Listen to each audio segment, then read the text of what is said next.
आज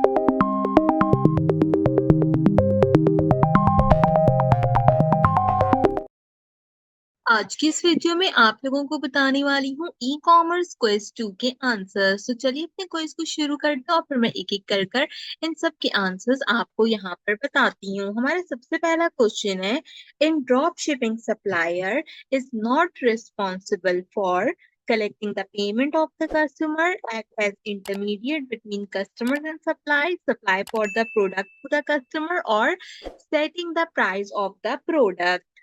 आपने यहाँ पे बताना है कि जो हमारी ड्रॉप शिपिंग होती है उसमें वो नॉर्मली जो उसका सप्लायर होता है वो किस चीज के लिए रिस्पॉन्सिबल नहीं होता। तो पेमेंट को कलेक्ट करने के लिए जो ड्रॉप शिपर होता है वो रिस्पॉन्सिबल नहीं होता। तो पहला आंसर यहाँ पर करेक्ट होगा। दूसरा क्वेश्चन है, high percentage of online shoppers prefer with in hours delivery, same day delivery, quick delivery, even if it expensive, और home delivery.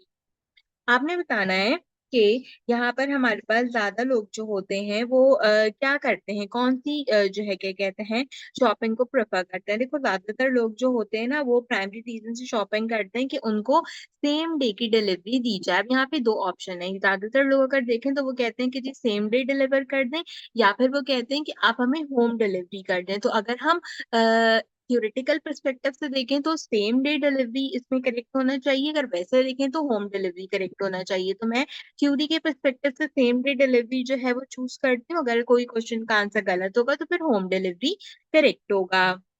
What is CPC? Cost per click, cost per cycle, click पर cost, और cost per criteria. तो CPC हमें पता है कि हमारे पास होता है कॉस्ट पर क्लिक।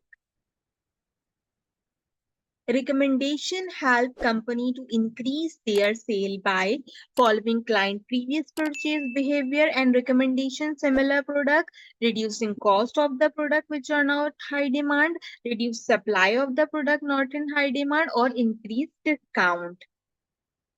रिकमेंडेशंस जो होती हैं वो बेसिकली क्या करती हैं, हमारे पास यहाँ पर कस्टमर को बताती हैं कि उनका जो परचेज का बिहेवियर है और जो रिकमेंड सेल है वो हमारे पास यहाँ पर किस तरीके से वर्क करती है। ठीक है, अगर हम देखें तो कॉस्ट ऑफ द प्रोडक्ट के बारे में तो रिकमेंडेशन में ज्यादा चीजें नहीं आती, और डिस्काउंट तो वैसे ही जो है वो कोई बढ़ाना नहीं चाहता। In the search result of Google, an organic search result means search result from the paid ad, search result from the unpaid ad, relevant ad, or both paid and unpaid ad।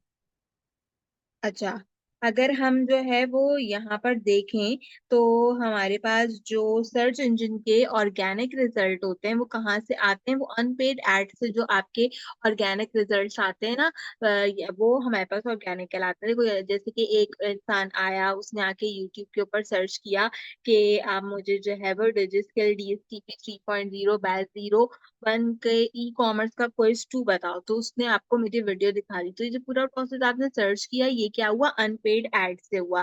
लेकिन अगर मैं एक add चलाऊं और मैं बोलूं कि क्या कहते हैं आप इस जो है वो जोग्राफिकल लोकेशंस के अंदर, इन कैटेगरीज के अंदर इन लोगों को जाके टारगेट करो, तो फिर वो पूरा प्रोसेस जो है वो क्या होता है, वो ऑर्गेनिक नहीं होता। हम उसको स्पेसिफिक एक जो है क्या कहते हैं लोगों को टारगेट करे होते हैं और वहां पे फिर उनको जो है वो एड दिखाया जा रहा होता है। तो दोनों में ये वाला जो एक डिफरेंस है वो हमारे पास आता है। Website click on Facebook define a website which will open once a user click the ad, a private website run by the Facebook, and unknown website, a famous website।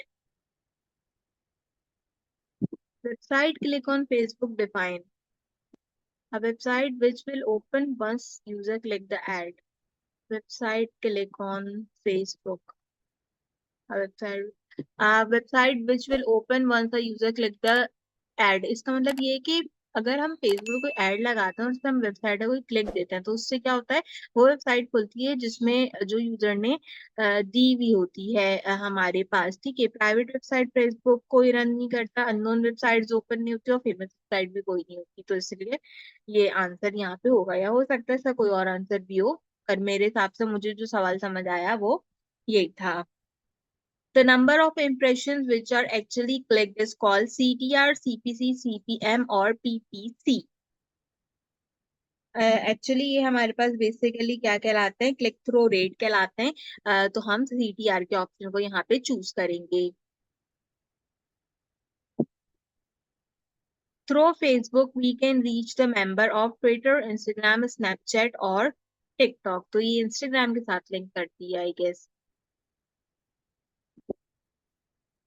Right, क्योंकि आप अपने Facebook account से Instagram account भी खोल सकते हो ना, तो अम, इसीलिए आई थिंक इसमें we can reach the member of ना, हाँ तो इंस्टाग्राम इसमें करेक्ट होगा, क्योंकि आप अपने फेसबुक से इंस्टाग्राम खोल सकते हो।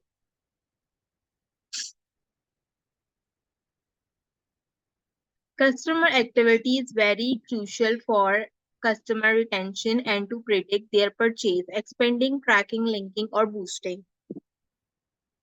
ट्रैकिंग कस्टमर एक्टिविटी जो है वो इसके अंदर आई गेस करेक्ट होगा, राइट। ट्रैकिंग करना जो है वो हमारे पास करेक्ट होता है, लेकिन इसमें एक चीज भी हो सकती है, देखो हम ट्रैक भी कर सकते हैं और हम इसमें लिंक भी कर सकते हैं अपने कस्टमर की एक्टिविटी को, लेकिन मेरे ख्याल है ट्रैकिंग इसका करेक्ट आंसर होना चाहिए। अगर गलत होगा तो फिर यहाँ पे लिंकिंग करेक्ट होगा। In e-commerce management, running an online store without having an inventory or a supplier side is called home delivery, dealership, branding या drop shipping। Basically drop shipping कहलाती है यहाँ पे, तो ड्रॉप शिपिंग इसका करेक्ट आंसर होगा। ये था हमारा ई कॉमर्स का क्विज 2। उम्मीद करते हैं आपको पसंद आया होगा। 9 मार्क्स हमने यहाँ पे सिक्योर किए, तो इसके अंदर जो एक सवाल यहाँ पर हुआ गलत वो वही था हमारा होम डिलीवरी वाला, जो कि मैंने चूज किया था ना, तो उसमें होम डिलीवरी आपको चूज करना चाहिए सेम डे की जगह, तो फिर वो करेक्ट हो जाएगा। बाकी ट्रैकिंग वाला आंसर में ट्रैकिंग ही अवेलेबल था। तो ये था ई कॉमर्स का काफी अच्छा सा कोर्स। उम्मीद करती हूँ आपको पसंद आया होगा। ई कॉमर्स के अलावा कोई और कोर्स है तो उससे रिलेटेड क्विज़ और एक्सरसाइज के सॉल्यूशन मौजूद है चैनल पे। ई कॉमर्स की एक्सरसाइज 1 का सॉल्यूशन भी मौजूद है चैनल पे, अगर आपने अब तक चेकआउट नहीं किया तो जल्दी से जाकर उसे भी चेक कर लीजिए। आज के वीडियो के लिए बस इतना ही। आपसे मुलाकात करने के लिए वीडियो में किसी और अच्छे टॉपिक के साथ, तब तक के लिए मुझे दीजिए इजाजत।